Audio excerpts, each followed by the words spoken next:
yourself a little bit, Rebecca, and then. Lang. Nice to meet you. Nice to meet you. Chris McKern. Nice to meet you. Mike Peterson. Okay, nice to meet you. Meeting you. Jeff. Jeff, wait a minute. Yep. Richard Wagner.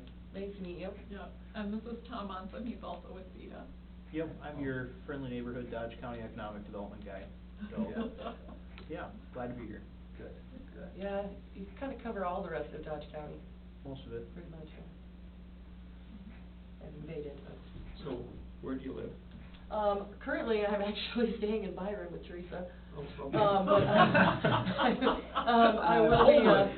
I will be moving into a house in Rochester on, July 1st. Yeah. You have more than Currently homeless. one street. You know, like of all places for me to stand. I actually am gonna be in Lewiston once a week on Mondays, yep, so. You know, across out here, Mike, you know, that, semi-trailer sitting there, you know, Yeah. that put on pallets. Nice. Totally fine. Rented it from, It'll be a new housing plan. New housing plan. Tiny house. The air conditioning is terrible. View's awful. You're good, good. All right, let's call the meeting to order. Minutes of previous meeting, any corrections or additions, or? Not, I'm open for a motion to approve. So moved. Second. All in favor? Aye. Opposed? Okay, policy and procedure manual. Okay, did you guys all get a chance to take a look at that? Okay. Did anyone see any problems at all with any of the changes that we had made that you guys wanted to take a look at? Is that interest rate pretty standard? That's actually what we went with when we did the street assessment Oh, okay. project. And, you know, it's just a way to be able to say what's the interest rate in Caston. Well, it doesn't matter if it's an assessment or a business loan, you know, we could standardize it that Good. way. We could So- just say, this is how we, you know, come up with an interest rate as a standard. And that's the Wall Street Journal one, correct? Mm-hmm, yeah. Plus 1.5%. If you guys see on the manual on page 7 of the manual, would be the one that has, section 2, business expansion, job creation revolving loan fund. We just wanted to kind of double check to discuss the removal of the $10,000 cap for, that was it's a paragraph right above there. It says interest on loans, under this program are calculated using the Wall Street Journal prime interest rate, adding 1.5%. As stated in the assessment policy, the part we had scratched out says the maximum loan amount under this program is $10,000. There's one a little bit further down regarding the, business expansion one. That one was, capped at $50,000. And we're just kind of wondering if maybe that was just, if by removing that cap, we eliminate, because $10,000 seems like it might be just a little too low, for 2017. So just kind of removing the obstacle if someone came in saying, hey, I just need $15,000, and then you wouldn't have to go through changing bylaws and things like that in order to make an approval. Does that seem okay with you guys if we go ahead and do that? What do you think, Rich? Okay. You and Mike have been here forever, so that's been, that would. 10,000 is probably a little low for. Okay.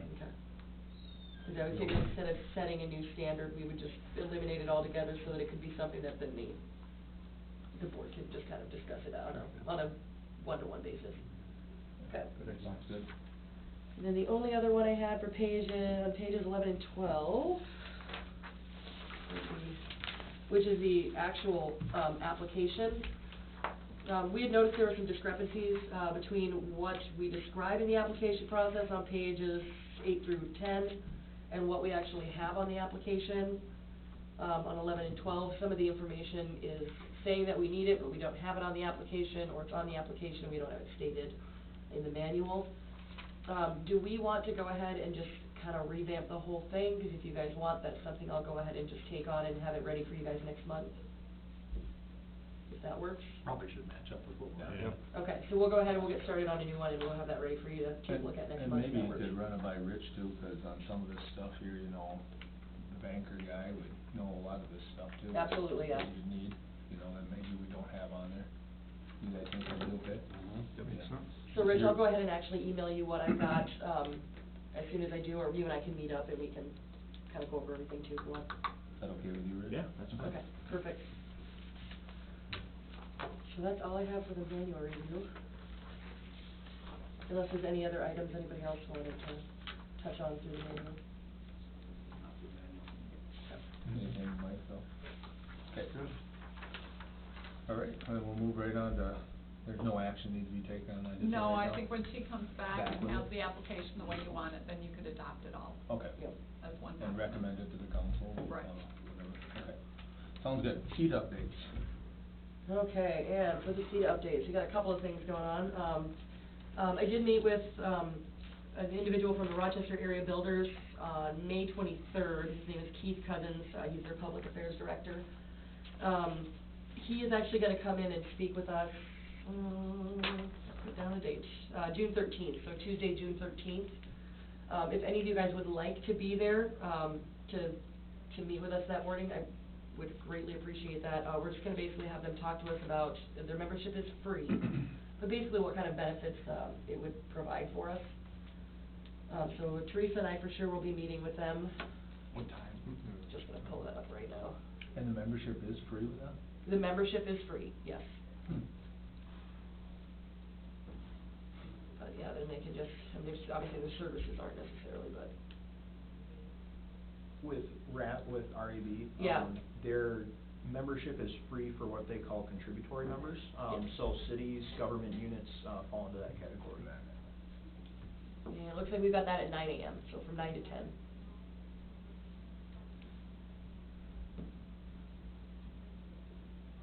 We'll basically just kind of find out what exactly they've got to offer for us. Then also, we did attend a Marketing in the Morning meeting in Rushford on May 24th. They kind of discuss marketing and branding for different communities, obviously businesses as well, but the community part was kind of our focus there. Sarah Miller with White Space was the one leading that program. She's a strategist that helps communities kind of discover their brand.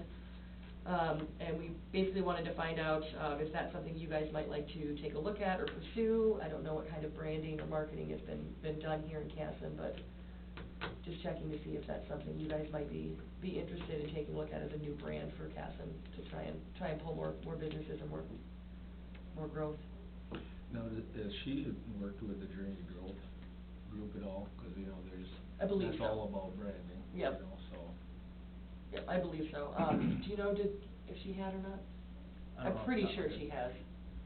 has. That'd be likely, I mean, just based on kind of how we tend to make those connections, tend to be through different networks like that, but I couldn't verify with her. Yeah, I'd have to double check to be sure, but I believe that she had mentioned that. I just don't wanna see a whole bunch of duplication of. Oh, absolutely. There's been so much of it, you know, that. Yeah. Another And company, it that other took 2 company we years. hired, Yeah. that last one, I forgot their name. From Texas. Austin? Yeah. Buck, yeah. Means similarities or, you know, is there a mix there, doing the same type of thing? Well, 'cause Buxton isn't necessarily, for branding necessarily or marketing, they're more the market research end, That's where we're, yeah. kind of letting us, yeah, and actually that program has some insane stuff on there where you're able to really go in and take a look at, if I went and looked at the liquor store per se, I can see what kinds of vodkas people are buying. Like, not just how much or what type of booze, it's like Kettle One versus Stoli. So, I mean, it's got some really detailed information that might be able to help us with, Tell you what you should stock. exactly, like letting people kind of know, like, these are the things people are looking for and we don't have, and so if you can carry those, you bring in some more business, so it's got some really great resources on there. It's just a matter of playing with that thing just enough to get it all figured out, because it's a pretty detailed program, but outside of that, yeah, I think it's gonna have some good opportunities for us in there. I'm guessing the marketing branding is probably something we wanna wait on then? With the marketing branding, just to jump in, but, as far as our comprehensive plan that we're going through right now, which is part of that. I mean, think the part of the it'll- whole comp plan, there is a piece in there on how I you think want to it'll market yourself. really inform maybe how the people in Casson see themselves and, you know, what the brand may be that folks identify with. So I think that the comp plan will inform where the branding goes, but, Brad was pretty specific that that's not part of our contract with them to develop the brand. but that's Right, but as far the as information we collect. feedback from the citizens Yep, on what exactly. they perceive us to be or want to be. Yes, And then once exactly. we get that feedback, then that would tie into Mhm. Yep. this here to see if we wanna make it actionable or not. Mhm. Yeah. Okay. Yeah. Yeah. So maybe what I'll do is maybe I'll set up a one-on-one, with Sarah, cause that won't cost us anything. And just kinda get a better idea of what she's looking at, and then I can present that next Yeah, time. make sure that she's working with the Journey to Grow, 'cause what I don't wanna see, it took 2 years just to get, 2.5 years actually with Journey to Grow, just to get, where we feel we got some sort of branding going on, For sure. Everybody's doing the same thing for 2 years. Yep. So. Okay, next item we have actually is the Journey to Growth, their biannual meeting is coming up, Wednesday, June 21st, from 7:30 to 9 a.m. at the Rochester's, Art Center. I will be attending that, I'm just checking to see if anyone else is planning on going as well. Chris, could you go to that as the mayor? I'm in New York City. Oh, okay. I wonder if there's anybody else from the council that could go to it. It'd be good, I mean, I could go to it, but I think it'd be better if somebody from the council. I could went to estimate it. tonight, we have a rate study. Yeah, that'd be today. awesome, I Okay. think, to go I with could it. see if I get a council person to go. Okay, absolutely.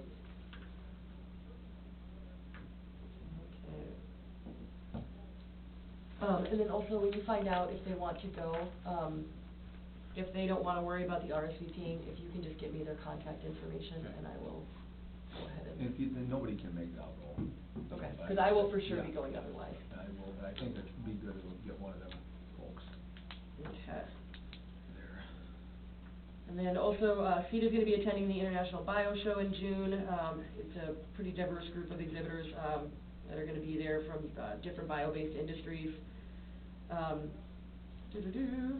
And then we're also gonna, we went and did the annual meeting, on May 11th. Teresa was there. I don't know if you had anything that you wanted to. To add, well, To add it's to just, that? it's just amazing, the number of communities that are touched and interact with each other because of their connection with CETA, so I think that's pretty amazing. Yeah, I was still in Colorado for that one. And then we have, the Neighborhood Development Center, we actually were just talking about that, the NDC, they offer, some different services, that can be helpful. CETA right now is actually looking at possibly, working with them so that we can utilize their services in the communities that we work in, Casson obviously being one of those. And, Ron with CETA is actually wondering, I guess, we're just trying to get a feel from how many different communities are thinking that it could be beneficial. That's the extra handout I gave you guys. Otherwise, it's the very back page of the packet. Wondering if that's something you guys think would be beneficial. Obviously, this wouldn't be something that you would have to contract out for, that's something that CETA would. But we're just trying to gauge what the interest is on that. But we wanna bring them in for a presentation or, as well, so we didn't know if maybe that's something that you guys would be interested in sitting in on, if we should do that during a meeting, or if maybe Teresa and I should just have a one-on-one with them outside of that and report back. Just kinda. So what's the goal of the Neighborhood Development Center? I'm just reading that. Tom, do you know maybe a little more on there? I'd mainly reference the flyer, 'cause I don't wanna put words in their mouth. Well, yeah, I know, 'cause I'm just like, it's. It's Looks got a like chance to this read is it this morning. startups or. Well, yeah, and entrepreneur entrepreneurs is their training. main focus. Yeah. Well, I guess it can't hurt to hear from them. I mean, No. if they wanna come in and tell us about it, I mean, I'd be open to that, Jeff. Yeah, I think so too. Would you guys wanna do that then during the next meeting? Yeah, that'd be Okay. awesome.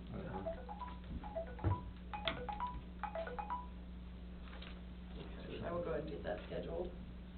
Because that entrepreneur training, that could mean anything, it could. Well, and that's just it, I feel like it's a little vague, so I'd like to find out a little bit more, I guess. That might be something, From if it them. was something that they offered that we said, hey, that's a good idea, we could engage the chamber Mm-hmm. and hook it in with this, once we dive through all this Buxton data, to where we have our chamber night, where we invite all the chamber members in and say, here's your specific business, here's the data that we have that can help your business. Now, you have to run with that information. If there's something here as far as some training or. And maybe they would come to a chamber meeting too, Yeah. these folks would. Oh, absolutely, I'm You know, sure, that yeah. might be that's just another added benefit, Mhm. added value the city can give them, Okay. or help with anyone, Yeah. not give them. Opportunity, yeah. Okay. Then we've got the Shopco update. Aha, Hey, so. hey, can I ask Yep. you, Teresa, I'm sorry to jump back, but the CEDA annual meeting, when you say they touch communities, what do you mean, just like with resources and stuff and try to help all the communities? Right, exactly, yes, so, I don't know, maybe Tom knows how many communities CEDA is serving right now? in- We're usually right around 35, is about how many we cover in southeast Minnesota. That doesn't include cities that we work with through county, like that we might, so for example, with, say, Hayfield, I work with Hayfield occasionally through the county, but I wouldn't count that as a CEDA contract, 'cause we don't have a contract with Hayfield. Mhm. So what you're doing though is like helping set up loans, doing just what is happening here with EDAs and that type of thing? Yeah, and What as far are as. the accomplishments of CEDA, I guess that's my Oh. question. Oh. What Oh, has it sure. Actually, you actually know what, done? we'll have, Ron just sent out that update within the last. Oh. In terms of just like overall, like what did 2016 Yeah. look like? Well, it's like what Tim Penny sent with his, Yes. you know, Yeah. it showed all the stuff, you know, Right. that. I think what would be, we have a bunch of copies of like our annual report from Mhm. 2016. I mean, we can just forward that to Rebecca, That'd be so you great. can look through it Yeah. at the next meeting. That'd be great. Yes, Because- and actually, there was an email in the last few days that Rebecca could share with everyone too, if you would share Ron's, CEDA updates with everybody. Yeah, I mean, you can, we do have, regular newsletters that go out. You just, sign up on our newsletter listing or whatever, our listserv. I just think it's important Yeah. for the members of the EDA to be able to, if a citizen someplace goes, you know, what's the CEDA, you know, what do they do? Right. You go, Right. Okay. come to the meeting, help us. Yeah, You or know? Rebecca can get you even signed up for that newsletter, it's very interesting. Because that was, Yeah. that Tim Penny thing last time was awesome, that big, saying all this stuff that they've done and. Right, right, Yeah. exactly. Sorry to interrupt you. No, no, that's fine. So I did actually get a call back yesterday. Turns out that, the address I took off the tax records was not the actual mailing address for the firm that currently, is the landlord for the Shopko property. And I sent them a letter and I asked for, three things essentially. The first was, an easement for access off of 4th Street to that parcel. To express interest in an additional like 260 by 38 feet that's at the north end of the grass area, but not part of the parcel that the city owns. And then I did also throw in a trail easement as an item of interest. It had started out in some of the initial paperwork about the development there to include a trail easement, but by the time everything was worked through and recorded, there was none. So I expressed that as well. And where is that, with that trail easement? Well, it would be in the area that's now reserved for kind of that flood control, stormwater area, which is their outlet A, as I recall. So I had a call back yesterday, got to talk with the fellow, with Crancy Realty LLC today. She said they would actually need from us a proposal to present to Shopco, because as the, entity that's leasing the property, they have the rights to that access to the extra property and to decide what does or doesn't happen in the outlot, evidently. So given that information, and she said Shopco may also request some kind of compensation if they are indeed making some kind of concession to what was included in their lease agreement for the property. So Rebecca and I will certainly work on getting something formalized that's more of a proposal of what we're asking for. I hesitate to offer any compensation to start with, and just start with the ask, because I even feel like having trail access is totally to the advantage of Shopko. If someone with a stroller or on a bicycle or walking with their cart can get there, then that's better for them, not just for all the Well, citizens. even if we If we get the lot develop the sold, lot, it's better for them Yeah, to. if we Right. get somebody in there, it's better for them, because there's more traffic. Yeah, there's more Exactly, traffic, right, so so we're that it always- would all be stuff, so we'll wordsmith that a little bit. Make sure we share with them what all the advantages would be. You have an opportunity for them to Yes, consider. yes, Yeah. exactly, to do that. I did also have a just preliminary discussion with the Planning and Zoning Commission too, about going ahead and working through what are the variance issues that we might just wanna go ahead and address, and have them approve a variance for that lot for the number of parking spots, or the number of access points, or the square footage of the facility to be built, and just get those variances all worked out and recorded, so that it's not something when somebody comes and says, oh, yeah, we'd be interested, and then requiring a variance for all that stuff. So, by the next P and Z meeting, I will have worked through the kinds of things that would show up in a variance request, and then we could hold a hearing That's good, next it month makes it even, more so. sellable. Right, because if we don't get a positive response from Shopko, we still wanna sell it, and we're still gonna have to deal with that anyway, so. That's where I am with those lots. All right, anybody got any questions for Teresa on that, or? Okay. Other business? Rich? Okay. I've got one thing. Okay. I think you touched on it in the bylaws that were there about listing the property, marking the property that the city has for sale. Oh, yep. As you look at the website, it's very difficult to find what property we have for sale. If you go to the website at the top right, and you look at boards and whatever they are, you go into Mhm. EDA, it doesn't list it there when you click on that. You have to go over on the side on city departments, click into Okay. there and get to it. I think if we're really trying to market this property we have and want people to develop, there should be a button on the homepage. And I'm not a website guy, but just something that if I go to the city of Casson, it should be developing Casson, click here for information. Something that Okay. says, Yep. grabs you in there. Okay. And then on the bottom of the homepage, we still have the old library for lease Oh, advertised there, I mean, get rid Oh, of my that, 'cause goodness. Okay. that's already Okay. been leased. All right. I guess just from an EDA perspective, as far as wanting developers to see what we have. Well, and that's what, Rebecca and I talked about, getting she's, I think, gonna be working on a inventory of, what we have, you know, and then Yep. working on, talking to some builders and getting an idea of what lots we have for sale in town, and And a lot, even- we need the inventories, you know, that stuff.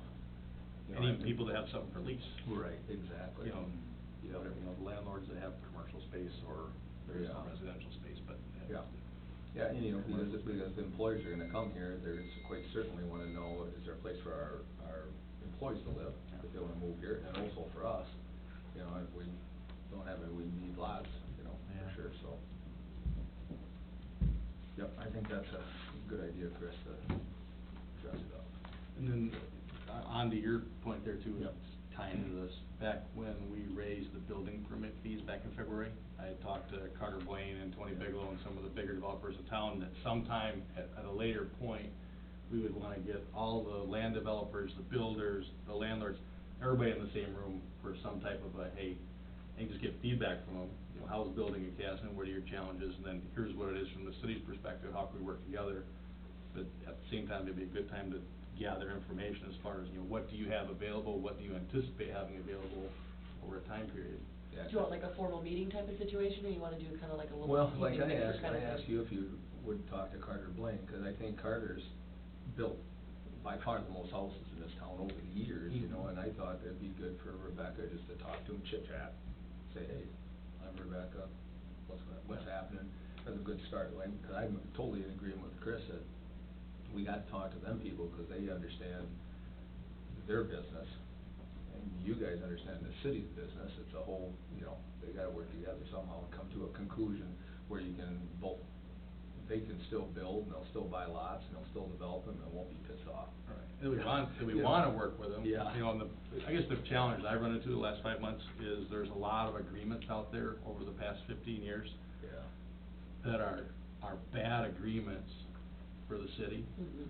And they haven't been acted on, so the general development plan's only good for so long, but it still creates this animosity that they come, hey, this was back from 2008, and you say, oh, we aren't building a bridge. And, you know, it just, you know, today, hey, we wanna work with you, we understand there's been some stuff in the past, we gotta start over. You know, our plans changed, your plans have changed, roads are gone places they weren't there on that development. So basically just kind of a reset with the developers that, yeah, we want to work with you, we want you to build in Casson, but we have to do it. Well, I think what's gonna be really nice with Rebecca too is, and Teresa knows all about this, but with Joe Alonso over here, you know, Joe's disgruntled, of course, and I've talked to him, but one of the things he brought up that was, you know, I didn't think about is when he has stuff delivered to his place, it's usually around 4 o'clock in the afternoon. Semi comes in, delivers the stuff, then they gotta turn around and try to get back out onto 57 Manorville Avenue. He says, my truck drivers have told me that they gotta sit there 5, 6, 7, 8 minutes, pretty soon they just pull in front of people. So at some point, if these lots get developed and it's a warehouse, or it's something that has truck traffic, you know, we've gotta think about taking this road and going out the other way here sometime, probably soon. You know, I know it's just one more thing to throw on the plate, but he said his truck guys are just like, Jesus. You can't get out there. If you're taking a left, it's even taking a right. It's just awful, you know, so. I'm not a There's truck, little and I deal with that things. at the end of the workday when I need to head back into Yeah. as well. And the state has said, from my understanding, the meetings Yeah. they've had, they are They're not not gonna do it. interested in No. putting traffic No. control on 57, No. period. No. Not even a discussion. Well, the last time when I was involved in that, in the Until somebody dies. early 2000s, you know, what, all they wanted to do on Right. Maple Avenue was shut accesses off, you know. Well, That they're got- still very tight on their access, and, the last correspondence that we received from MnDOT said local development requires local access. Access. Yeah. Yeah, they wanted to shut off all that little, like at Fifth, you know, that goes, I don't know, is it Fifth Avenue, that goes out, you know, out past Steve's place in there? The road that goes into northeast, it just stubs one block. It's one block. They wanted to shut all them off and stub to one block, just shut them accesses off. Well, of course, at the time, Bert and them guys, they had a fit, because they said, how we gonna plow? You know, it's just All a dead ends, nightmare for them yeah. plowing, but for MnDOT, it made perfect sense, less people Right. getting on, less access, but just keep the flow, you know? So, yeah, I think it's a never-ending battle with them, so. We're all over. Chris gets to come and go from the subdivision with one access point. Oh, I used to do that, oh At- my. at the So a lot of elementary times I school. went out the gravel road and cut back over and come in this way. Yeah. Many times, when school was Now on. school's Yeah. over? Yeah, when school's over, then it's okay, but when school's going, holy Yeah. crap. Well, that's my biggest concern too, is school. Yeah. Somebody's gonna get hurt. Oh, absolutely. Oh, yeah. I pick up 3 kids on a daily basis and drop them off. There was just That's an awful. accident here last It's week. terrible. When I was on the Somebody school tried to board, shoot out. They don't care. They don't care. We were on the school board, we lobbied every year for 4 years to try to get some kind of traffic control, Yeah. just for the morning and the afternoon, not even all day. Yeah. Sorry, nobody's been hurt here yet. The only thing I could see could help out there is, Basically, is if we could talk to our police and maybe they could sit out in a corner there and direct traffic for 15 minutes. I'm serious. It's bad, yeah. I mean, the kids are, and adults, Yeah. yeah, with kids. Well, it's great to have a campus situation that all 3 schools are close. Yeah, But not for the half hour at the beginning and the You half might as well, hour at the you end. should just close the street down And for school that. event, you know, and sporting events is another thing. Cause they're Dark. walking across it, you know. Yeah, and that's a all real over. bad deal at night. That could be worse, you know, so. But back to your question. Yeah. Now that we kicked that can all around the room. Yeah. As far as sitting down with individually or a group, you might wanna just approach a bunch of them individually first and then let them know that, hey, sometime, cause they're in the busy building season now. Mhm. Sometime in the fall, we can schedule something to get everybody in. I think we'd like to do that as part of the comprehensive plan too, is one of the Yeah. groups we'd like to meet with is, Yeah. as far as comprehensive planning for the city the next 25 years, Developers. where the developers and the builders have to Yeah. have their input, so. And I Nice think kid, Brad hands was off the building. I'll follow up with Brad because I think he was gonna do that. Brad Shive, wasn't he Okay. gonna reach out to each of them? He was going to, yeah.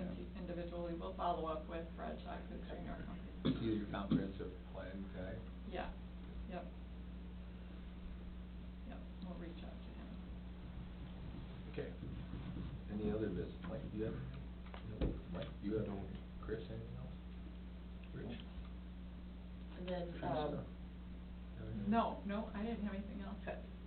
I contacted, Rebecca. sorry, I contacted Able Signs, we've got a couple properties that need to get sale signs up on them.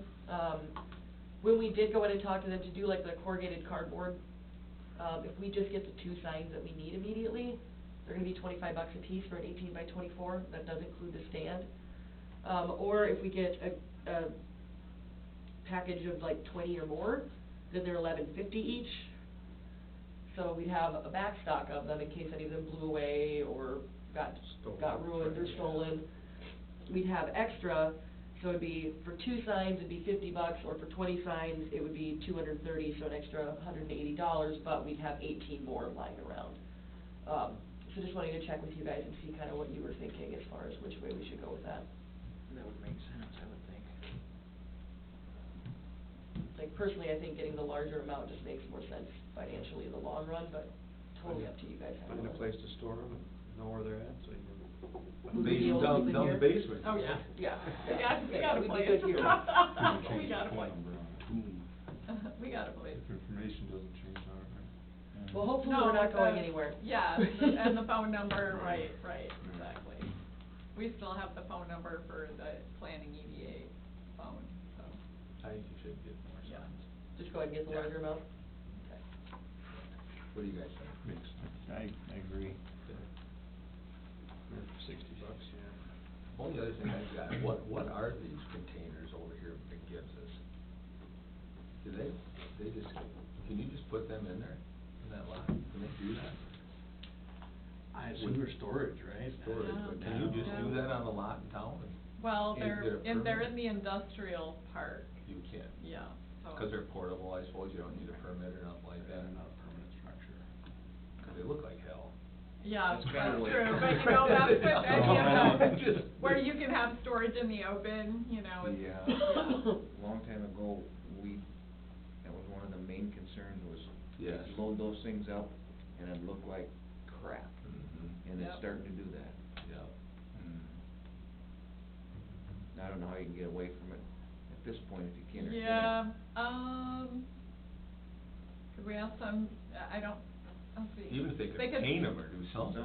Screen Something. from agricultural, I can look and see if there's something about screening them I mean, anyway. just so they look halfway decent, you know? Yeah. Even if they threw some common blue paint on them. Yeah, that's what I just mean, paint something, them, you know? And put a big comment on there and turn it into. Turn the kid, arts class into it, let them. I was just gonna say, let the high schoolers go and attack it. But you know, in this whole, out here, and Rich, you know, but Yeah. this whole thing was done out here, I think, back in the 90s when I was in the council and was mayor, every building that was built out here had to get a conditional use permit. Yeah. The way it was set up. I don't think there's any, I don't know if there's one that actually fit how it was originally developed for how we had it. For the industrial park? Yeah. Yeah. So- Well, I can take that to I'll take that to zoning. But we were always worried about that. Yeah. Yeah. Just what's going on right there now. Yeah, Yeah, so. I can take that to zoning. Okay, anybody got anything else? Final notice, guys, July 4th is our, next meeting date. When would you guys like to move the meeting to? Or do you want to not have a meeting during July? I think we should have one. Have one the So- 11th, maybe? The 11th? A week after. Week Yep. after, you guys wanna do that? Sorry, I just noticed that right before you guys got here, I'm like, July 4th, I don't see that working. Okay, so July 11th, we'll go. I think there's enough going on in town, we should have a meeting. Absolutely, all the stuff happening. Okay, anybody, got anything else? Not, I'm open for a motion to adjourn. Make that motion. Second. All in favor? Aye. Opposed?